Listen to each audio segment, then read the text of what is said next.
Well, good evening and welcome back to a house full of stories. And for this next set of stories, we shall be talking about ghosts, the supernatural, those things you can't really explain, the people that are not people and yet somehow remain in your memory. I shall be talking about poltergeists and the ghosts of pets. I shall refer to things like Stephen King. I shall take you to Ireland. I shall take you to Scotland. I shall try and take you to India if I can. Our first story is very simply titled The Door. And this is from a collection of stories by Jeanette Winterson, known as Night Side of the River. And these are some of the most remarkable ghost stories I've ever read.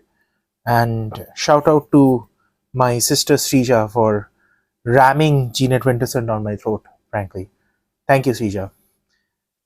This is The Door by Jeanette Winterson. Blackdock Castle overlooks the North Sea. Massy, dark, brooding.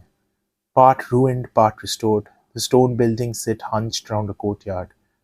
The inner windows are large and light, like blank eyes that stare at each other without expression. The windows facing the sea are narrow and impassive. Weather has worn away the sharp angles of the stone into a blunt face. An S-bend road leads from the castle to the village that is now a tourist attraction and was once a fishing port. Built in 1360, it is no longer a fortification. The castle is marketed as an experience. Cook in the medieval kitchen, dance in a kilt, return to the 18th century, man the big guns in the Battle of the Skies, get married. Blackdock Castle is a wedding venue. Stevie and Amy are getting married here on Friday. I'm Stevie. Most of our guests arrived with us on Wednesday. Our celebration is a 3-day affair. The castle is remote. Anyone traveling this far deserves a drink. All of us went out to the only pub that night on foot, winding down the roaming road or roaming down the winding road to drink whiskey in a little low-roofed coaching inn, and had a romance of its own. No one wanted to leave the big bright fire warming the panelled room set with wooden chairs, tables, and a candle on every table. The barman had promised us a story. There's always a story, isn't there? A story of someone drowned, somebody murdered, somebody who died for love. Oh, mine's a love story, said the barman. Indeed, it is, like Romeo and Juliet. The barman was filling up our whiskey glasses from an oak cask. No bottles, no measures. His forearms were the size of ox haunches. He wore an earring that glinted above his beard. Aye, but mind you, my story's a sad story. When did love stories start to have happy endings? Can you tell me that? He has a point. Lancelot and Guinevere, Tristan and Isolde, Dido and Aeneas, Medea, Anna Karenina, Cathy and Heathcliff. Poor Oscar Wilde. I prefer the sad ones, said the barman. The tale I have to tell has a haunting in it for you too. Unless you fear ghosts. As he said this, the wind rattled at the window, and everyone laughed. Now fear then, that's good, said the barman. He turned down the lights. He leaned forward. He raised his hand. At Blackdock Castle, in the keep, you will find an inscription on the wall. You may see it for yourself with your own eyes. It's on the Bible. It says, he paused to be sure of our attention, love is strong as death. Now, why would someone scrape that into the wall with a knife the night after a murder? I didn't stay to find out. Unnoticed, I slipped away. A dark shadow on a dark night. Weddings are not solitary occasions, but I am a solitary person.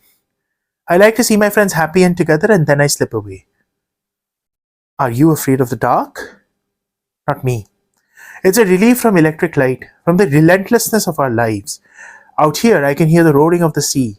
The sky above is like a black beach set with shining stones. What's that? Two stars. Are they shooting stars? Brighter than the rest, holding my gaze. They should be dropping and disappearing now, but they are not. Perhaps they are satellites of love. Why not? I return to the castle, a single figure in a single space. Amy and I had separate rooms, an old fashioned custom and a good one. We would create the space where we longed to be and then find it on our wedding night, our gift to each other. My room was in the oldest part of Blackdock Castle. The stone walls were hung with long, thick tapestries. A single electric light overhead had little effect on the resolute blackness that occupied the room. I switched on the bedside lamp, an ugly iron thing, so heavy I could barely shuffle it nearer to my book. I put on my pajamas and got into bed. Mercifully, the bed was warm, and soon I was reading A History of Scottish Ghosts. Blackdock Castle had boasted the expected list of clankers and chain rattlers, disembodied sporrans, and floating bonnets. There was a monk, a priest, a maiden, a warrior, and the story of two lovers who had perished in the sea on their wedding night. Nothing about a murder. The barman, it seems, has an eye for business. My eyes are closing. I'm tired and happy. Then I heard it. What's that? Go through and never come back. A man's voice. Nearby. Outside. I got out of bed and went into the bathroom that overlooks the road into the village. I pushed open the narrow window and leaned out. Wind. Cold. The sound of the sea. Far down on the track were two wavering lights making their way towards the castle. It must be the two of our guests coming home from the pub. Yes, that's right, I smiled to myself. It's so quiet here that noises carry far. They must be joshing each other. It's horseplay, tipsy revelers, perhaps retelling the story they just heard. I must find out the gory version in the morning. I wonder if Amy is in her room just yet. I padded back into my bedroom to look across the courtyard towards a low light shining behind the drape. Yes, she's there. There's nothing to fear. A terrific crash made me cry out. The room went dark. I heard glass breaking. As I turned around, I saw the bathroom window open under the moon like a cut in the night. The wind had funneled itself out through the sullen gap with enough force to bowl over the iron lamp. I moved slowly forward, banging my body against the wall in an effort to find the single main switch. That's when I saw it. In a moment of moonlight, the outline of... What's that? A figure? In the bedroom? With me? Footsteps in the corridor. The footsteps halt at my bedroom door. My bedroom door is opening. An inch. A chink. Wider.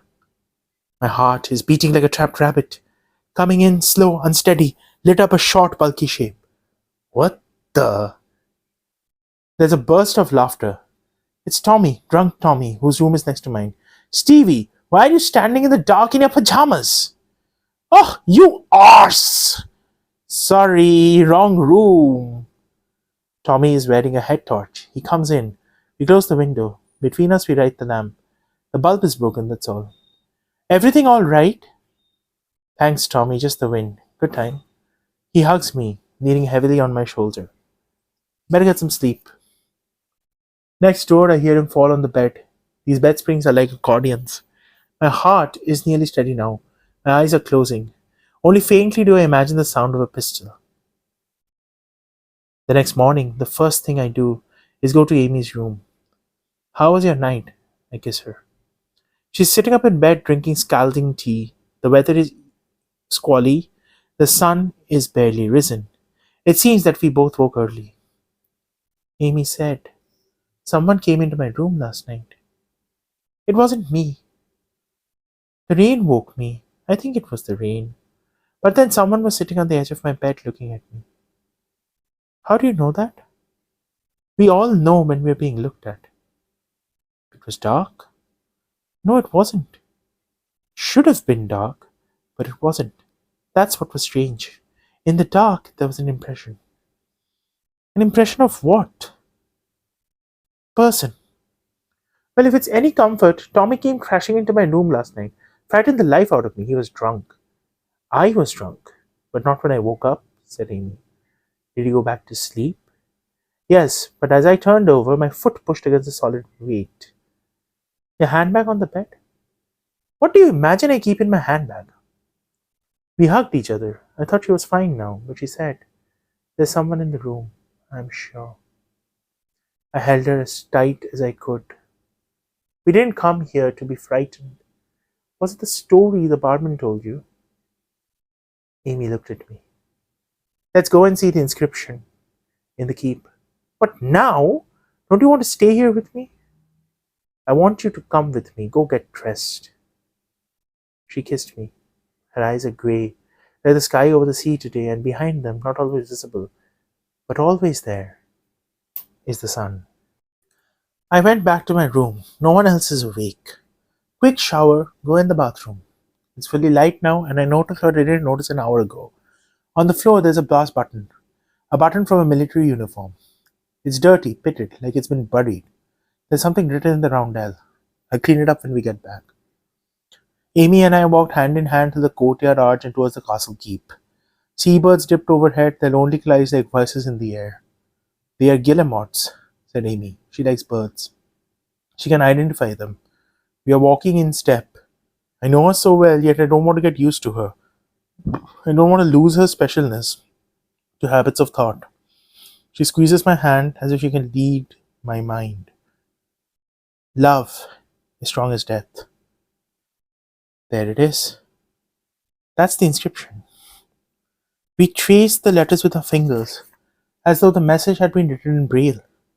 Letters, some deep, some shallow, were not the work of time and leisure, but done quickly like graffiti, like anger. That's what I felt. Anger. I'm cold, Amy. I wrapped my scarf around her throat. There was a flight of stone stairs in the keep that led to a door. I went up, rattled the handle. The door wouldn't open. Returning, it felt oppressive to me, this place.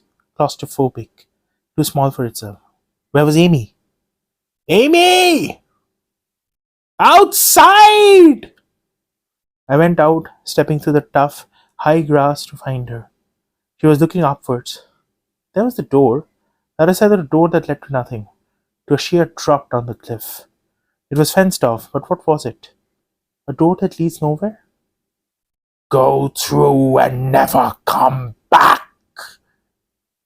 What was that? Amy was looking at me oddly. What did you say? Nothing. I didn't say anything. I heard you. Stop trying to frighten me. You're supposed to love me. I was bewildered. I do love you. What's she talking about? Then fight for me! Fight for me! Amy? Amy was the one confused now. I don't know why I said that. I took her hand. What is it? She said, perhaps it's the story. Shall I tell you? I nodded. Amy began. She was a young girl from a wealthy family. He was a soldier. Poor, young, and handsome. He was expected to marry the local landowner. Instead, she and the soldier fell in love when they met here by chance. At the garrison. They planned to run away together, but they were caught and killed. It says in my book of Scottish ghost stories that they jumped off the cliff hand in hand for love. Rory says they were murdered. Who's Rory? The barman. He says it's a gruesome tale of murder. Their spirits will haunt the place till the wrong is made right. Murder! That's how he says it, with two U's, a rolling R, and the da, like it's a stabbing. Are you trying to cheer me up? Yes, he must tell that story every week of the year. I know, but it's that door. It's horrible, that door that leads nowhere. Whatever happened, it was a long time ago. Maybe that's what haunting is, it's time trapped in the wrong place. Are we being haunted? No, we are getting married. Come on, shall we go and get breakfast? The rain came then, suddenly and heavily, out of nowhere. We had no choice but to return to the keep for shelter. Coastal weather is unexpected. I could see how fast the clouds were moving. Soon we could go and find toast and kippers and more hot tea. I put my arms around Amy. She rested her head around my shoulder. I was looking inwards towards the staircase, towards the door. Does the door open when we are born to let us into this life? We don't notice it again until we are done, until it's there at the top of the stairs, waiting for us. Our entrance then, our exit now. Amy, you and I are real. We are here now. For this brief time in the world, we exist. But if you go first, I won't be able to find you. I run my hands over the wall where the door used to be as I used to run my hands over your body. The openness of you, the door you opened for me. So unexpected and welcome. The door into the sun. Stay for me there. What's that? You said I like your hands on my hip bones. I felt a chill run through me when she said that. I had moved my arms from her body down to my sides when I sensed a movement behind me. Then, distinctly, into my shoulder blades. I felt the pressure of her head. Someone was leaning on me from behind. Leaning on me, their arms around my body, and their hands on Amy's hips. I kept still as a hunted animal, my mouth dry with fear. Then Amy said, "Look, the rain has stopped." She pulled away gently. She seemed not to know what had just happened. What had just happened? As we walked into the weak sunlight, I make myself look back. There was nothing there. Nothing. Of course not. And what did I expect to see? After breakfast, Amy had an appointment with the Reverend who is marrying us. Amy is not religious in a church-going way. She is spiritual. We agreed to meet later in the day. I went back to my room, hanging up my jacket. It's a tan woolen peacoat, double-breasted with a yoke across the shoulders. I haven't had it for long. As I took it off, I saw that the brown lining inside, where the yoke sits, had faded to beige, patchy beige, like the coat had lain outdoors for too long. The fading was strange. The only way I can describe it is to say, well, I suppose it was head-shaped. It looked like what happened to a coffin lining as the head releases fluid. That's why the crimson linings were popular in the 19th century. The custom of the open coffin for 3 days, sometimes longer, could be problematic unless fluids and blood were drained from the body, and that took time and skill and money. It was easier to line the coffin in a color that didn't register the spread of decay. This makes me sound creepy. I am a medical doctor. I examined my coat. There were no marks on the outside. As I rubbed the staining with my fingers, the lining fell away. That's what it did. Crumbled to dust. There must be an explanation. The dry cleaner? I had it cleaned for the wedding before we left. I didn't check it, I just put it on. There's no other explanation.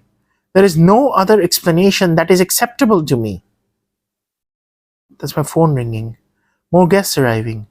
This is a happy time. Nothing else matters. It was after lunch that I saw Amy walking back towards the castle. At her side was someone I didn't recognize, wearing a red coat and long boots. Who was that? I had lunch with Sarah. The young man walking beside you as you kept towards the castle. There was no one, Stevie. Stop it. I know this is a game you're playing. No. Truly, You're making me uneasy. I am? She was frowning. It's as if I'm trying to remember something I never knew. I feel a bit crazy, so don't mind me up. Honestly, look, I was mistaken. She smiled at Amy's smile and kissed me. Oh, let's have a drink. It's the party tonight. We went to my room and I gave her a whiskey. I found this, I said. I showed her the brass button. She looked at it intently. Where was it? In the bathroom. No idea how it got there. I meant to clean it. Amy went to the tap. I could hear her with the hot water and nail brush. She came back into the bedroom, drying the button on some blue paper. We sat together on the bed, the accordion strings playing a tune. I don't think this is the right bed for a wedding night, I said. Amy wasn't listening to me. Semper amour. What does that mean? Love always, always love. It's a sign for you and me, for us. It's a wedding present. Amy didn't reply. Her fingers played with the button. Do you mind if I keep it? Keep it? It's yours. Yes, I think it is mine. I found that odd, but I didn't reply. That night, the whole castle was lit up. We had booked a band called the DeLoreans, something about going back to the future. They were a great seven-piecer with a bass section. Everyone was dancing, drinking, laughing, all the things you do before a wedding. Tomorrow, I would marry Amy. Where was she? I felt her absence and it wasn't quite right. We had danced and I had gone to get water, leaving her spinning around with a couple of our girlfriends. Now I was looking for her, not finding her, and I felt nervous. Wedding nerves, that's all.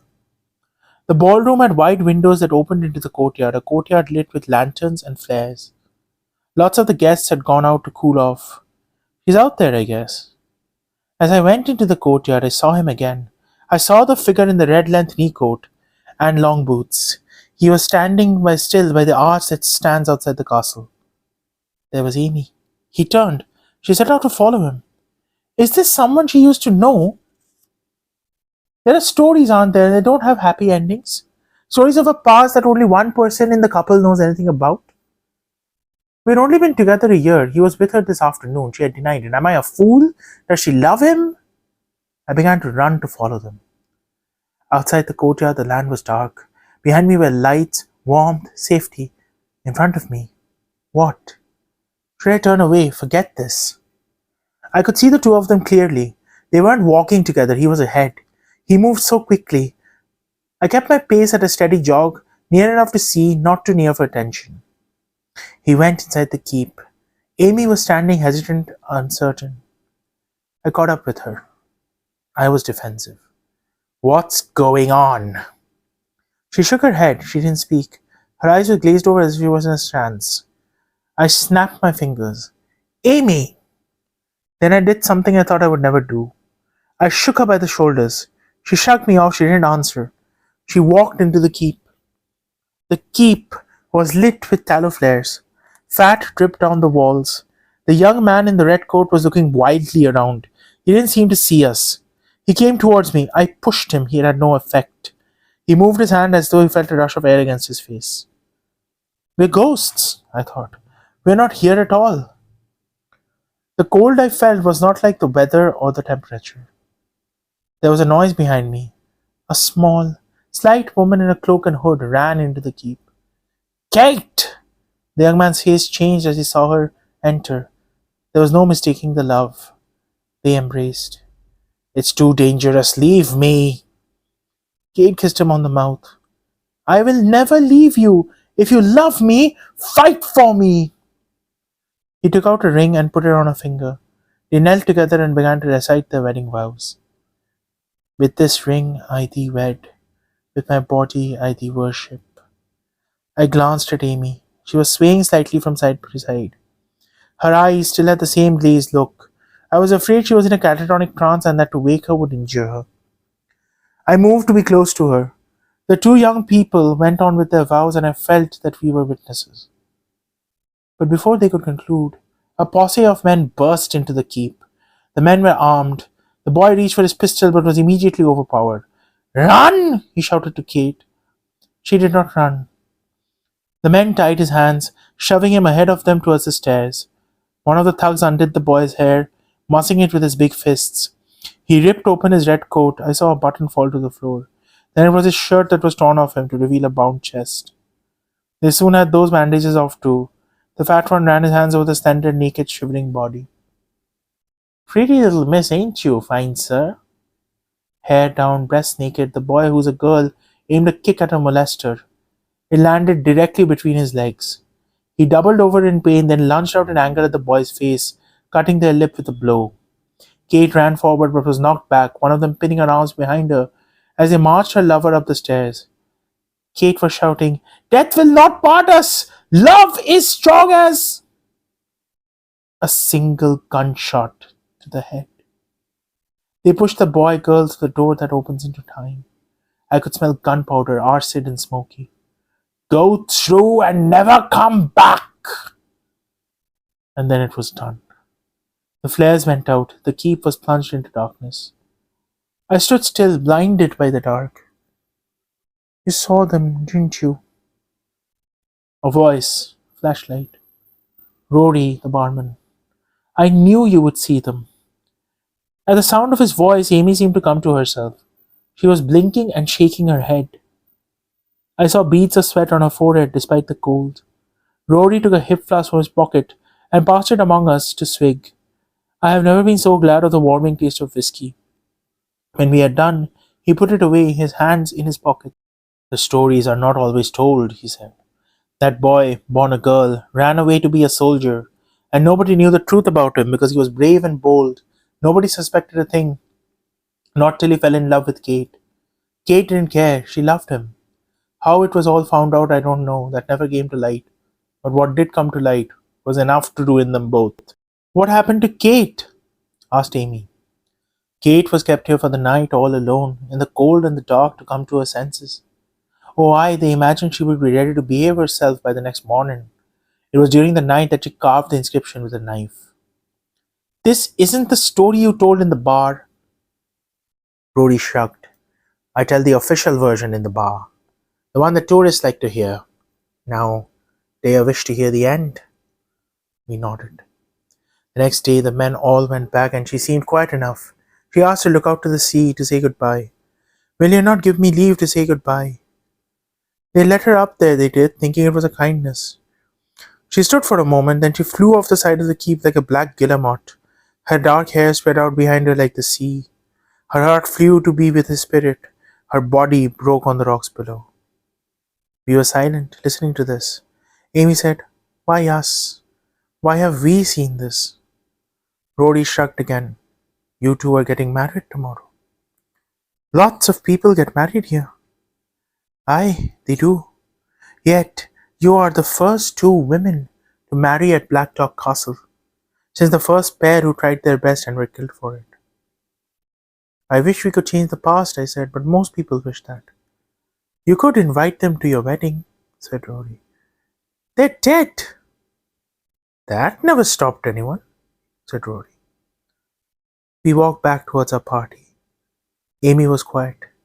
She had no memory of leaving the party to go to the keep. There's a theory about memory, I said, that a memory is cognitive information imprinted on neural tissue. A memory is retrieved when some outside stimulus causes the neuron set to fire. A memory isn't inside a particular neuron like a file in a drawer. Memory is interactive, it's like a network. Is the memory itself in the keep? Haunted place working as a memory store? Amy wondered. Maybe, but that would make memory what it isn't. Something stored in a drawer. The haunted place being the drawer that holds the memory. Static. No, you're wrong, said Amy. Not everyone has a haunted experience even in the most haunted places. It depends on who is there, as well as the place itself. It's not static. There has to be an interaction. Like Rory said, we are the ones who saw this. So what do we do now? Invite them? Yes. How? Same as everyone else. Ask them. You should do it. You have the connection. The following morning, Amy and I were married. Our friends stood in a circle around us. She and I were facing each other. Over her shoulder, standing behind her, I could see the soldier in the red coat. I almost turned my head to look behind me, but Amy nodded, meeting my eyes, telling me what I knew. I knew that behind me stood the woman, with dark hair spread out like the sea. We walked that night out to the keep. Amy stood on the cliff edge and threw the brass button into the waves. In bed together later, we knew we were alone.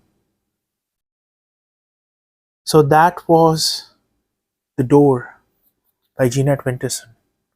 And I thought I would start off this ghost story feature with this lovely little story that spoke to me a lot when I read it 4 odd years back. Um, I can't promise that the next one will be as long as this or as short as this. It might be creepy. It might be something that your children or your grandmothers told you. It might not even have a ghost. But we'll see about that, right? For now, I hope you enjoyed this tale, and until we meet again, stay safe, stay happy, and may the force be with you.